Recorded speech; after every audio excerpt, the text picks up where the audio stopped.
I'm here with Bien. He is a new entrepreneur at this particular stage of life.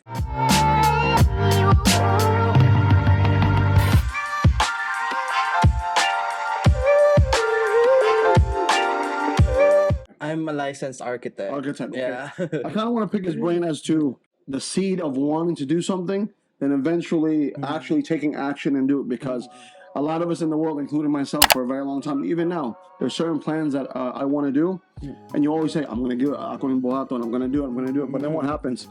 Nobody takes action, right? Yeah. So I kind of want to pick your brain, pick it apart as to what made you take action. Okay. So let's do a quick who you are, the journey of becoming an architect, real quick. Okay. I got licensed. I'm a fresh architect, actually. Wow. Okay. Great. Yeah, I just got licensed June 2022, and then I finished college 2019. So before licensure, I had to work like 3 years already. Wow. Okay. So aside from we're required to put in some work for at least 2 years before licensure. I had to work for 3 years because the pandemic hit, so I had to wait. Yeah, but I was thankful that time that it got longer because it's a rich experience. Right. 3 years is a rich experience. I worked for the government. I worked with different kinds of contractors, different kinds of personalities, and I'm not even licensed yet, but I get to have this exposure already. So yeah, I finished. I put in the work. June 2022, I passed. And I worked for a construction firm. It's a very intense environment. Explain why. I can expound on that a little bit. It's a very intense environment because you get to get cuss words for breakfast. Okay.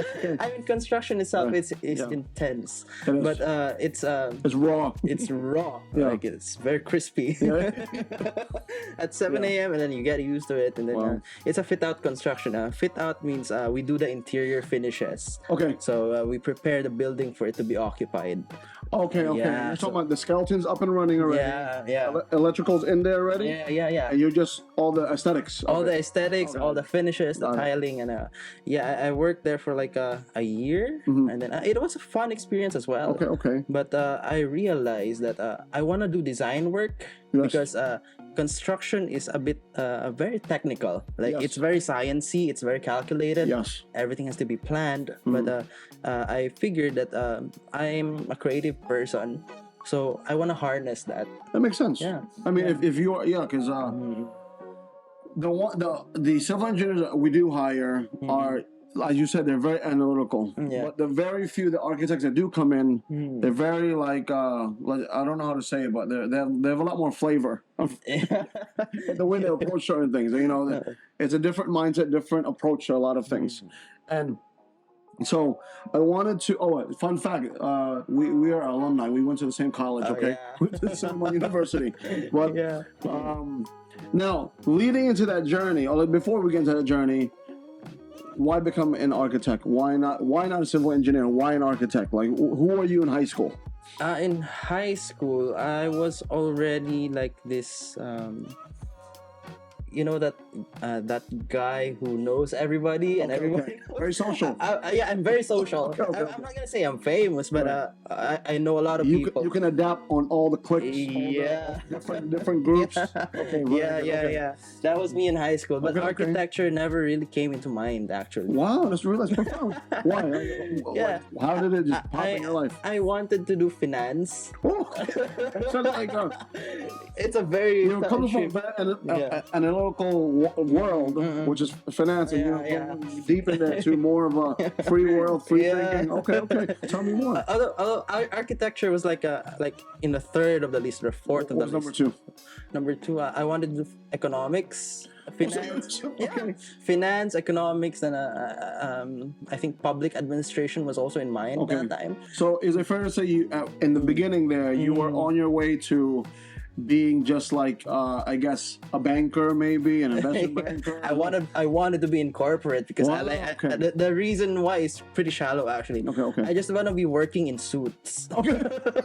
Hey, listen, I'm from New York. We love our suits. We try to look good as much as we can. Yeah, wow. Yeah, that's probably the reason why the tide shifted, because my foundation wasn't really that strong and why I really wanted it.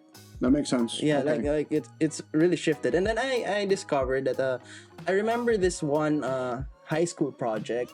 There's this software called SketchUp. I heard of it. Yes. Yeah. Okay. Yeah. That time SketchUp wasn't really that popular. Okay. So it was new. And then my geometry teacher had us build a house using SketchUp. Okay. Because SketchUp has it's very accurate in terms of geometric principles. Okay. And he wanted us to explore that. So he made us do our dream house. Oh, okay. Our dream house. And I discovered I was really good at it. Oh, wow. Like I would really work like hours and even go to school without any sleep at all. Just it's just you found a passion there. Wow. And then it went on for a while, and then fourth year came, and then I didn't have to think about it anymore. It slipped through my head. Then I remembered I wanted to do things like that. Wow. So I was going through the course offerings of the university. Then economics was there, public ed was there, and I saw architecture. Oh, they have architecture. I didn't know they had architecture. Wow. Then I was like, okay, I think I want to do architecture. And then I had to like sleep on it for a night, and then say I'm gonna do this. But why Suleiman? Why not here locally in Davao at that time? That time, well, practically we're members of the UCCP. Okay. We're church members. So Suleiman is really big on that denomination. It's a Presbyterian. It's a Presbyterian Protestant. Yeah. So it was really like something that we really look forward to going as church members. That's crazy. And you're the first person I've heard that said that. Usually, maybe because I'm a Phil-Am, a lot of my Phil-Am friends went to school there because they said, well, the credits transfer when I go to America, because a lot of Suleiman, if you guys don't know, a lot of the credits that you attain in Suleiman can be accredited in other universities abroad. Yeah. So a lot of my Phil-Am friends are like, you know what? I want to be a doctor. I'm going to save $100,000 because they would just go to school, and obviously it's a lot more affordable in the Philippines than in America. So, but the UCCP angle, I've never heard of, honestly. I'm sure it happens a lot. I was never in it. Yeah. So you went to Suleiman, and how was it like? Or maybe I kind of want to back up there. How important do you think it is for young people in that third or fourth year of high school to really kind of pinpoint what I want to do in life? Because it seems as if you kind of found it a lot sooner than most people, because I'm sure you had friends 1 year and 2 years in college. I'm shifting. I don't know if you ever had any friends who are shifting in the course. I have a lot of friends who shifted, yeah. How important do you think it is to kind of like try your best to find out what you really want to do in life during the high school years? How important do you think it is to try to find out? In high school, it's so important to like have a bit of a direction. I'm not saying you're gonna be rigid. Of course. Because in my case, I had a lot of room for spontaneity. Oh, wow. Is it because your parents were very open to whatever you took, or? There's another story to it. Okay. But I'm gonna tell you about it later. Okay. But there's a room for spontaneity. Okay. But there's also a room for rigidity for what you really want. Okay, that's so. It's so important to really know what you want. Okay. Because even if it's the thing that you really wanted, it doesn't really mean it's easy. Yes. So when times are tough and it's something that you really wanted, you're rooted, you have a foundation, you won't be swayed, you won't be you have this focus already for what you really want to achieve. Right. So it's so important to figure out what you want. Right. And high school is a good avenue because this is the best time to explore talents, explore interests. So there's a lot of opportunities in high school compared to when you are in college, because college is very academic. You have to like, college is expensive. You have to like do this. You have to achieve this already, Yeah. and you're time bound already. But Yeah. high school is a perfect time to explore because you're young. You have opportunities for like extracurricular activities. Yeah. Because in my high school, extracurricular activities are a lot. Oh wow. Okay. Yeah. So it's a good opportunity to really explore that when you are in high school. But I'm not gonna say that you have to be like very rigid. Yes. Because things could change. There are things that are beyond our control. Yes. So you have to leave a bit of room for that as well. Yeah. I mean, like my parents or my dad more like, for some reason he was a businessman, but he says no, I want you to do nursing. Oh yeah. I'm like why? I don't want to be nursing, but eventually he got used to me going to business because unfortunately, like I don't know if you've heard of the term like dragon mom or dragon parent. Yeah, we have a lot of those here. You know what I'm saying? So many of you Filipino parents might be upset at me. I don't think it's good to plan your kid's life out because shifting isn't cheap. Yeah, And it prolongs your college career. Yeah, it does. Yeah, I know many people have been in college for 8 years, and maybe really technically 2-3 years in because they just keep being shifting because unfortunately some of them are kind of like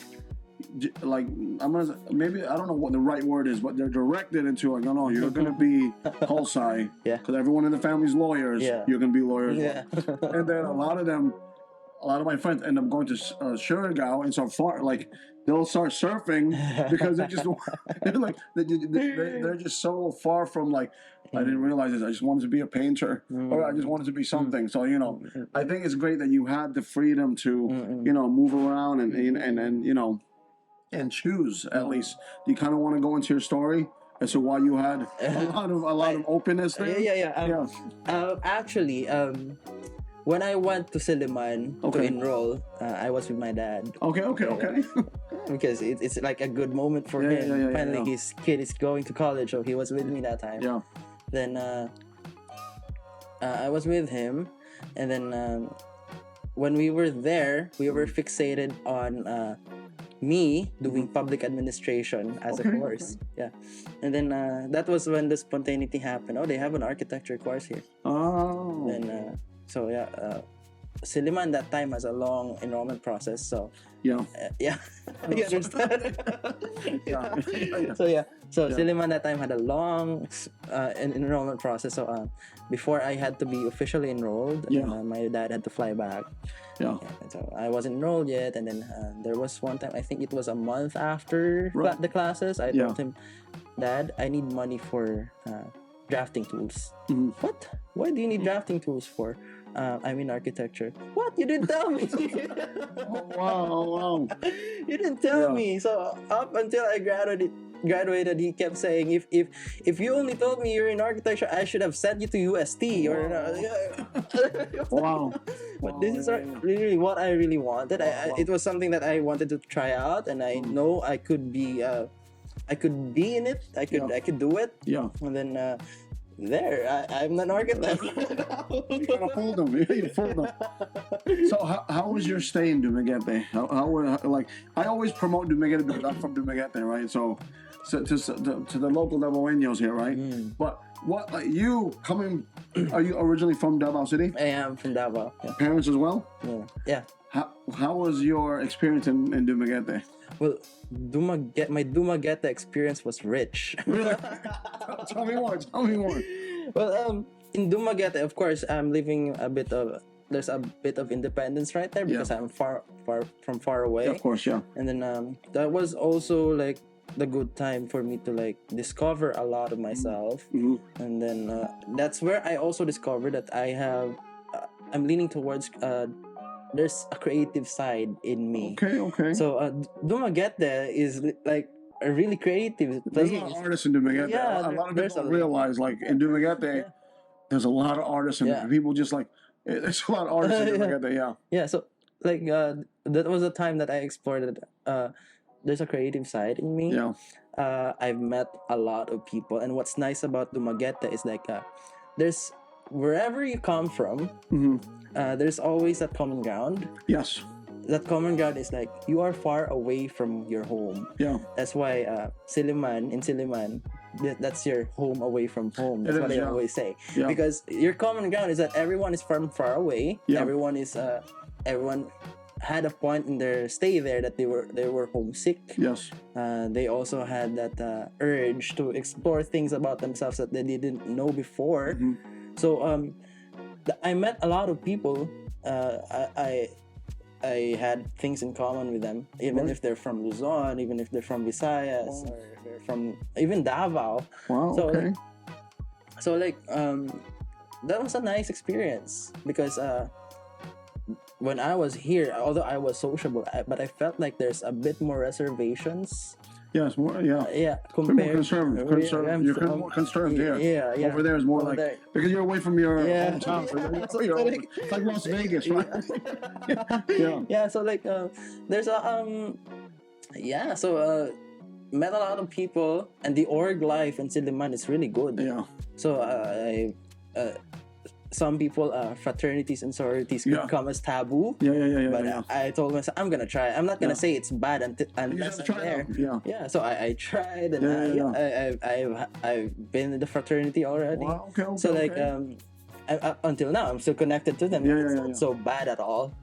Well, I think it's like it's like the news. Sometimes all you hear is bad news. Yeah. All you hear is the worst of the worst of the worst of the spectrum. Yeah. Meanwhile, all you guys just get together and just talk, and there's you drink a little bit, you have fun, and that's pretty much it.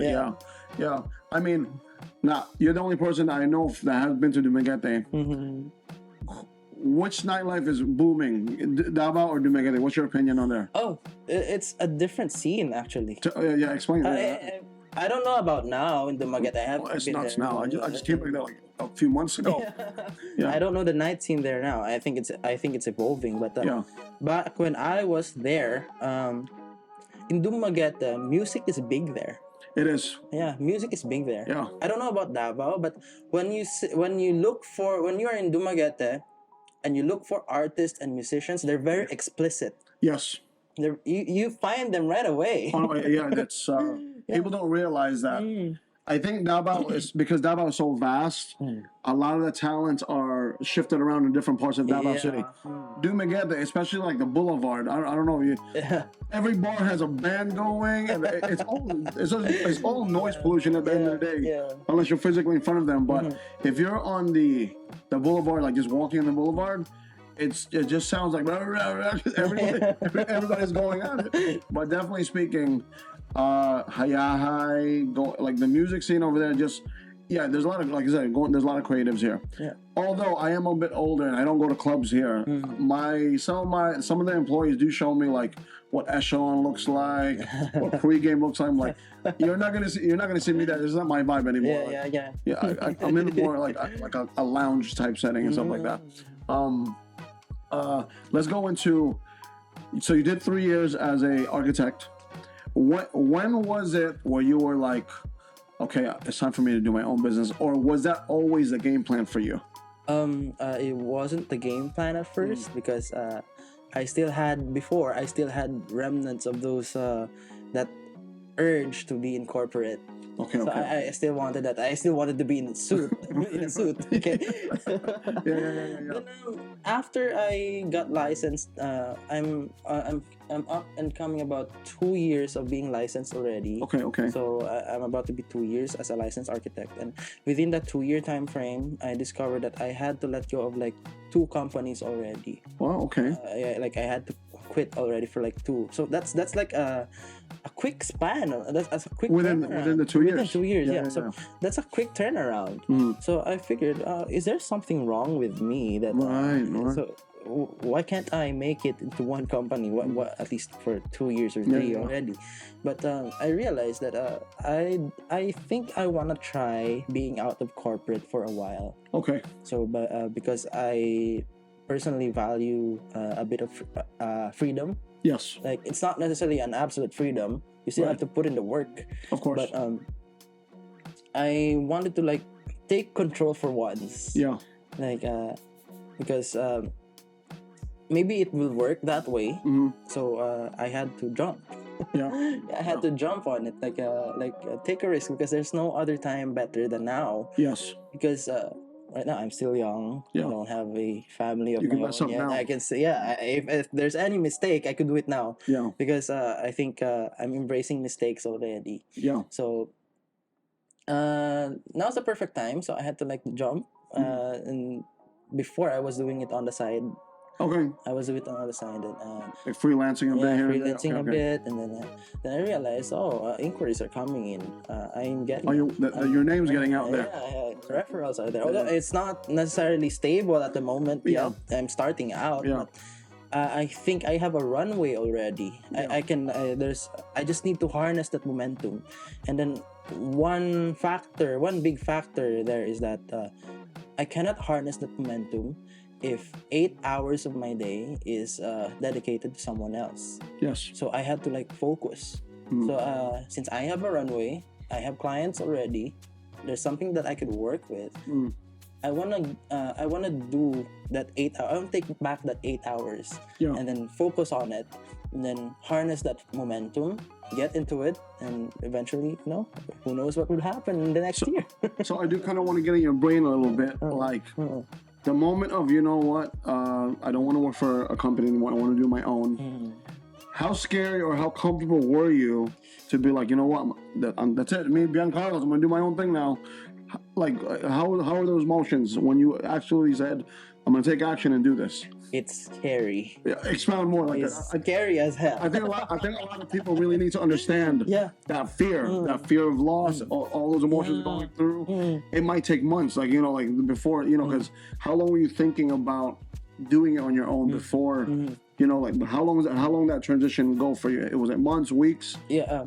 Before I get into that, I'd like to let you know that this is my second attempt. Jumping on it. Okay. So the first attempt did fail. I realized that there's not much. It was not really well planned.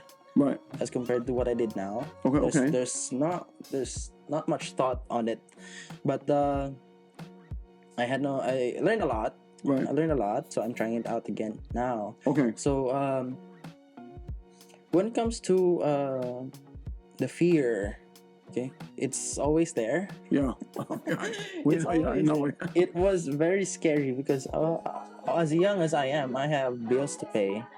I have some other obligations as well. But if I like jump on it, I have clients right now. What if on the next month I don't have anybody? Yeah. So like that those are the thoughts that come in. Yeah. It's not gonna be simple. Plus, it's scary to the point that when I wake up, I get a lot of anxiety. I know that feeling. Yeah, I know that feeling. Yeah. Every morning, I allot like 15 minutes to absorb all that anxiety. Yeah. And then like let it go. Yeah. And just go about my day. That's been a routine. Right. Yeah. So if you could see, there's really that yearning already to like really go out there, and then to the point that I had to like, oh no, I can't really wait anymore. Right. That I have the opportunity. I have a bit of the cards. Why not harness it already? Like do it now. Because if I'm gonna wait any longer, right, I don't know when I'm gonna do it. Like like if not now, when? Yeah. So I really had to like take a big leap. Yeah, it is a scary leap. Yeah. You touch on something that I think people will definitely like. You'll probably bring a lot of value in this. The anxiety you say that you wake up in the morning. How do you talk yourself and relax yourself out of it? What's your process? My process is like I've learned to embrace the pain. Okay. Yeah. The process. So during those moments when I'm anxious, I just like wonder.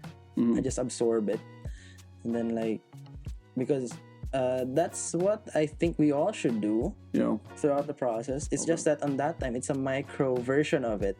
Like there's growing pains. You don't know anything at all. You don't know if what you're doing is right. You're crippled. You're frozen. But that time, within that 15 to 20 minutes of like absorbing it, you learn to like embrace it. Yeah. You're not perfect. Yeah. You don't know anything. Some things are just way beyond your control. Yeah. So that's just a moment of like being in horrid pain. Yeah. Yeah. But you just like let it on, let it go through you. It's almost like the solution is through the problem. Yeah, Not yeah, away. not away. Not away. It's So through the problem. yeah, because our tendency is like when we encounter things like this, Yeah. we tend to like resist Mm-hmm. because it's not a pleasant feeling. Mm-hmm. But sometimes these things are stop signs Right. to where you should be going, and then sometimes these growing pains should be embraced instead of being shunned away. So I think that was one of the things that that's how I dealt with it. Just absorb it. Of course, there's prayer. Of course. There's prayer because things are not really in your Yeah. control. Yeah. I don't know where you are with prayer. A lot of the guests on here always that's always a common ground that we all have. As in, like, there's only so much you can control. Yeah. Without having the faith in God and trust that it's gonna be okay. Yeah. As long as I'm I'm gonna follow God's will. I try my best to go, just do what I have to do every single day. But generally speaking, I pray for a lot of things, but the most of it is like just make sure I'm safe, health wise. I'm sharp and I'm wise in my decisions. Because outside of that, the monetary gain is just like the byproduct of how hard I work. But if I'm not healthy, then how can I get up every single day and move forward? If I'm not wise in my decisions, I might make the wrong decision that might like ultimately affect a lot of people. And if I'm not sharp in my mindset, physically and mentally, then how good am I as a leader for the people that depend on me? Like a lot of people, or Ruby and I, a lot of people eat off our plate. So I have to be very careful in my decisions because it can ultimately go down the line and people lose jobs. A lot of the people that we employ are breadwinners. So imagine I made the wrong decision, company goes to crap, and then they're out, and then now their kid can't eat, or that's how extreme I face it. On a lighter note, if you had a chance to have dinner with any historical figure in right now, who would it be? Oh. Any historical figure, or maybe someone significant in your life, or maybe somebody who's no longer here that you would love to pick their brain on. Like, who would it be? Oh, that's kind of a deep question. Yeah. Because I haven't really been thinking about it. Okay. It's not much of. I'm thinking of this person, but not for religious purposes. Okay. And not for business insights or whatever, as it's the immediate need that I have right now. But sometimes I think about, what if I had dinner with Jesus? Oh, wow, Okay, because I just wanted to ask him. Just really want to know what's he's like in person compared to the people right now here. Because from what I know, I'm not gonna say it's not an intention to bash or anybody, but from what I know of him and the people that I know that follow him, there's a mismatch in character. Oh, explain. Yeah. I kind of want to dive into this. Yeah. There's a mismatch in character. Okay. Like it's appalling to me that if we follow him, why can't we emulate him? Yes. In terms of when we treat other people towards lifestyle choices that are different from ours, right, or when we treat other people that has a different interpretation of what they follow. So I want to see that semblance. I just want to see that if that difference, how like who the person really is, versus the worshiping of the idolizing of the person. Because it's for me, it's becoming a problem. Really?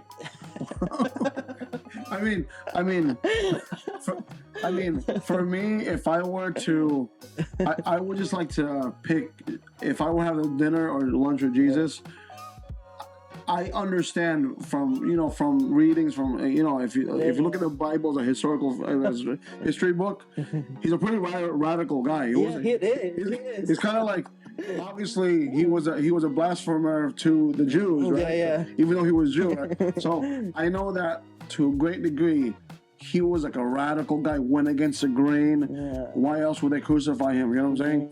But because me personally, I have been called, I've been the black sheep of the family, right? I'm a rebel to a great degree, so that would be a very interesting lunch or dinner with Jesus, because why is it conflicting for you? Oh, yeah, because there's a mismatch. There's a mismatch already. Yeah. Then we're what do you call this? We're like fighting against each other just because we believe different things. And sometimes I just want to ask Jesus, what's happening to your flock? Yeah. Like So this isn't really because when I read about him, he's a pretty radical guy, which is what I like. Mm-hmm. And then there are values that I really love about him. Yeah. But there are some people that just can't, there's a difference. So what's happening? Okay. It's just maybe some things that came into my mind, I guess. But this is not meant for me to be controversial or anything. Disclaimer: this is just my thoughts. Okay. Everyone is entitled to their opinion. Everyone's entitled to their opinion. It's just my opinion and just my mere observation of what's happening around me, and it's what's around me isn't really that big. I totally get it. I totally get it. Like, and pretty much like to wrap everything up, like what one or two traits would you need, or that you found in yourself that really brought you from, I want to do my own thing? Like, what traits do you think you need to possess to be an entrepreneur, to do your own thing? I think one of the most important trait is that you have to have this strength to embrace the growing pains. Yeah. Because I'm experiencing it right now. Right. It's a fresh start for me. But you have to embrace these growing pains. You have to be very courageous enough not to like shun it away, as I said before. Right. Like not avoid it, but embrace it. And part of this growing trait is that recognizing that you don't know everything, that you can't handle everything, so you have to like really embrace it. Okay, so I guess to sum it up, that's courage. That's one trait. Courageous about these growing pains. Second, you have to be humble, because things are very unpredictable when you decide to be an entrepreneur and do business. There are a lot of uncontrollable factors. Yes. So you have to be humble, because the world is round. Sometimes you're up, sometimes you're down. So you have to be humble, treat people kindly, and when you're kind, it's good for your network. Of course, So you have to be very you have to have this character. You have to be humble. Because basically you don't know what's gonna happen next. I totally agree. So keep your foot on the ground, no matter how high your achievements are. Then the third trait, I guess. Can I just add? Sure, of course. Since you don't control everything, you don't know everything. This kind of humility will recognize that you need help. Of course, all the time. Because people jump when they have this misconception in business that I'm finally free, I could do things on my own. It's very self-centric. But I could do everything. But sometimes when you're alone, that's when you need help the most. And sometimes we are so enclosed in our own egos that we think we're so smart that we don't need any help from others. So that you need to be humble to recognize that you don't know everything and you need help from other people. I definitely agree. And the third, I guess, is that aside from courage, you have to be smarter. Okay. you take risks. Yeah. Sure, but you're not gonna go crazy and just like bet on everything. And be as calculated as possible. Yeah, you have to be smart. You have to take the risks that you feel are worth it. Right. That are worth risking. Right. And then, be strategic, and that be a bit smarter. Learn, be educated. Yeah. All of those values really resonate with me because I have learned the hard way over the years. Like over the years, like just being an asshole from time to time. But I have. But sometimes I have to talk to younger people that are experiencing what you're experiencing because to some degree I've become jaded to some degree of like how to approach certain things, like because maybe to some degree I've been running business or being a part of business for long enough where it's like I know what to expect, but then like I said, anything can go left field. Yeah. Anything can come from left, right. So I try my best to just be around people constantly grinding because I tell myself like, what the hell are you doing? These guys are busting their ass, and I don't ever want to be comfortable. That's what I'm saying. I always want to be kind of working at my comfort zone, always pushing myself to that great extent. Yeah. So I'm not really gonna directly promote my business. Okay. But I'm just gonna say that when you plan on renovating something or building something, always get an architect. Okay. Okay. It may be me. Okay. May not be me. Okay. Okay. So always get an architect. Always hire the right professionals. Of course, if you're interested, you could contact me as always. But it may not be me. Maybe others. But because construction itself is expensive. Yes. It's never cheap. But you could never cheapen it. No matter. No, you can if you want something to last a long time, right? Quality. Yeah. It's expensive by nature. So the best thing that you could do is like to entrust your project to the right people. Yes. Okay. So you have to shell out a bit of more money to protect that big amount of money. It's a big investment. Yeah. So what I want to say is just like always hire the right professionals when you have a big project, or sometimes no project is too small. I've done small renovations already. I've done kitchen renovations. You think it's like, it's only this amount? Yeah. It's only this amount, and then it bloats. Yeah. Then, but when you're with the right professionals, you minimize that from happening.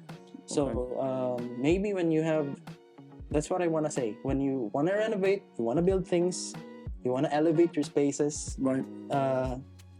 Always hire the right professionals. Well said. So I'm gonna put Giancarlos's profile, if it's okay, down below. Reach out to him. He's locally here in Davao City, but I'm sure if the client is right and you guys vibe out, he might be traveling as well, right? Yeah. So take care, everyone. God bless, and we'll see you guys soon on the next podcast. And if you want to be a guest, the links are gonna be down below. And if you want some one-on-one time with me as a discovery for leadership and stuff, it'll be below as well. Take care. Okay, bye everyone. Bye. Good. Thank you. I appreciate that.